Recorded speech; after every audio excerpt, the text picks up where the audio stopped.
దేవుడు ఏమన్నాడు? సంఘాలను ఎత్తుతానని అనలేదండి. ఇదిగో నా సంఘముని ఎత్తుతానని చెప్పేసి, ఇదిగో నా సంఘాన్ని, నా వధు సంఘము అన్నాడు, కానీ నా వధు సంఘాలు అనలేదండి. హల్లెలూయా, దేవునికి మహిమ కలుగును గాక.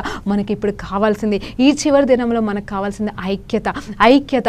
అవునండి, ఇదిగో సత్యాన్యంలో నిలబెట్టి, ఇదిగో ప్రభా తప్పిపోయాము, పడిపోయాము, సరే నాయన క్షమించు, ఇదిగో అని ముందుకు సాగుతూ ఒకరికి జవాబు చెప్పాల్సిన అవసరం లేదు, కానీ నువ్వు ముందుకు సాగుతూ దేవాది దేవుడికి లెక్క చెప్పాల్సిన బాధ్యత నీకు నాకు ఉంది. కాబట్టి దేవునికి లెక్క చెప్పవలసిన వారిగా మనం ముందుకు సాగుతూ నిలబడ్డప్పుడు అప్పుడండి సార్వత్రిక సంఘముగా, ఇదిగో వధువు సంఘంగా మనమందరం ఒకే సంఘంగా అవుతామని. అవునండి, మనమందరం ఒకే రూపుగా ఉండడం అనేది కాదు, కానీ ఆయన సంఘము అని పిలిచినప్పుడు అక్కడ సంఘంలో ఐక్యత అనేది కనపడాలండి. ఆ ఐక్యత దినాలండి ఇవి. అందుకోసమే ఎప్పటి వరకైతే వధువు సంఘము మరి ఐక్యత కలిగిన సంఘంగా మార్చబడదో, ఐక్యత అనేది రాలేదో, దేవుడు రాడండి, మనల్ని తీసుకువెళ్ళలేడు అని కూడా మరి కొన్ని వాక్యాలు చెప్తున్నాయి.